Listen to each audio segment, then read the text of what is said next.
Paradiso 5 concludes the first major sequence of Paradiso, that in the heaven of the moon. The concern of this sequence has been to establish the beauty and goodness of God's ordering of creation, by exploring how we as God's creatures can and should participate in the beauty of God's design. The focal point of all of this in the heaven of the moon is, for Dante, the question of the will. How can the will be divided against itself? Is the will free? And if so, how should we best use our freedom? In our current canto, we're going to look at the integrity of the will as it relates to the making and keeping of religious vows. This discussion spirals off from Dante's encounter with Piccarda, the nun who broke her religious vows, but nevertheless finds herself perfectly content and fulfilled in the blisses of paradise. So even though Dante's account of the will is morally exacting, we should remember that he chooses to develop his account of vow-making in the context not of a heroic saint, but of a fairly normal, inconsistent Christian who, despite not being able to keep her vows, nevertheless finds herself saved and fulfilled in the company of the saints of heaven. Dante gives us a narrative of how human frailty is no roadblock to divine mercy and grace. Salvation lies not in moral perfection, but in a will that's open and surrendered to God. So, what does Dante have to say about the making and breaking and keeping of vows? This may at first strike us as one of those parts of the comedy that is too enmeshed in Dante's medieval context to speak very powerfully to us today. But what's at stake in Dante's discussion of vows is the question of the will's freedom, very relevant for us today. The freedom of the will is part and parcel of what it means for us to be rational creatures, according to Dante. Not only that, but our freedom of will comes directly from God as God's most excellent gift to us. As Beatrice tells the pilgrim, quote, "The greatest gift that God in his largesse gave to creation, the most attuned to his goodness, and that he accounts most dear, was freedom of the will. All creatures possessed of intellect, all of them and they alone, were and are so endowed." It is for this reason that Dante insists that the freedom of the will is an essential aspect of what makes us persons, but also what makes us the most like God. For our freedom of will is, as Beatrice says, most attuned to God's goodness. Human and divine meet in the freedom of the will, rightly used. In Purgatorio, Dante was concerned to show us the will's freedom from sinful vices that imprison us, undermining our personhood and that of our neighbor. In Paradiso, however, Dante is concerned to show us what freedom is for, namely, for entering into the beauty of God's glory in ways that are specific to our distinct identities as persons created by and for God. Given this, we can perhaps understand why Dante places such emphasis on the proper use of the will's freedom when it comes to making vows. Vows properly made are not bargaining chips we make to bribe God or to manipulate God's will in our favor. No, the making of a vow involves freely willing to surrender a dimension of our freedom for the sake of loving service to God. Dante recognizes that there's power in the making of a vow because it involves making a promise to God that God accepts. And by accepting, God honors our dignity as persons by accepting the free sacrifice of our freedom.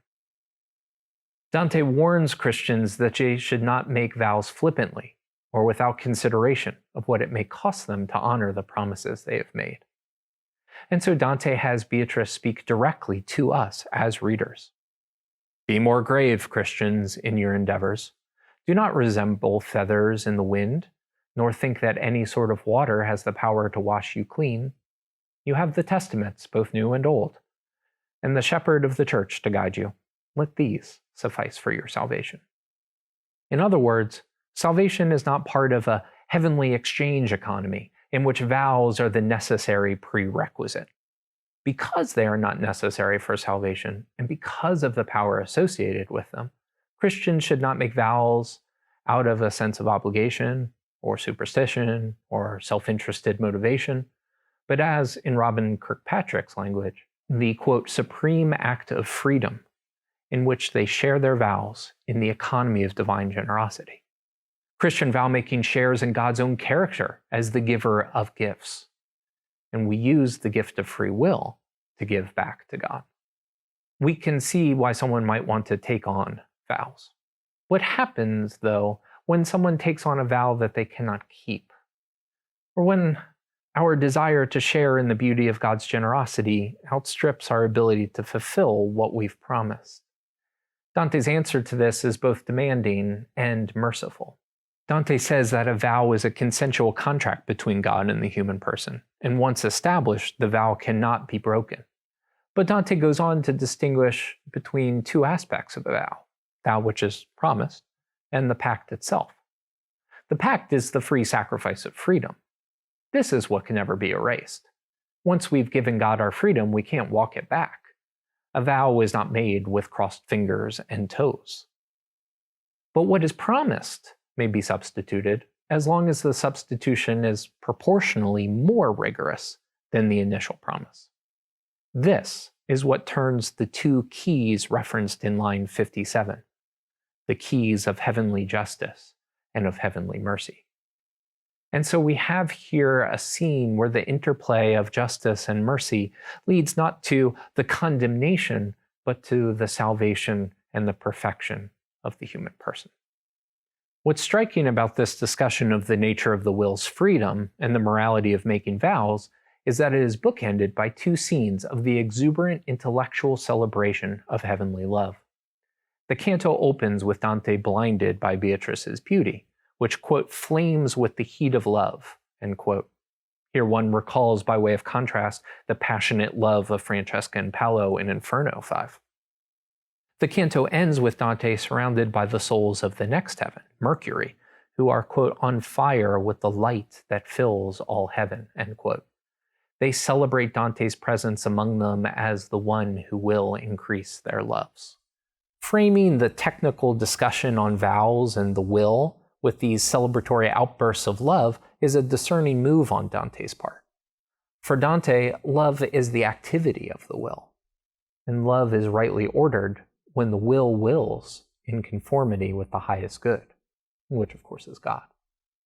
The goal of Canto V is not simply the intellectual exercise of trying to grasp the morality of vow-making. It is rather to attune the will's freedom towards the highest good of God's charity as it comes to us as God's generous gift of freedom.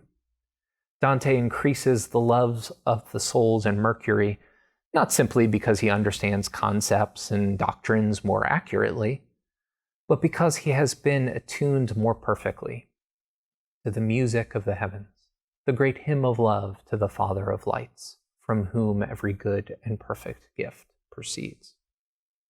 And so, as with most things in Dante's comedy, his reflections on a very particular topic specific to his immediate context and concerns opens up to us in 2022, asking us to consider how we might use our precious gift of freedom, enter into the beauty of God's order, and to increase the loves of those saints and saints in the making whom we meet each day.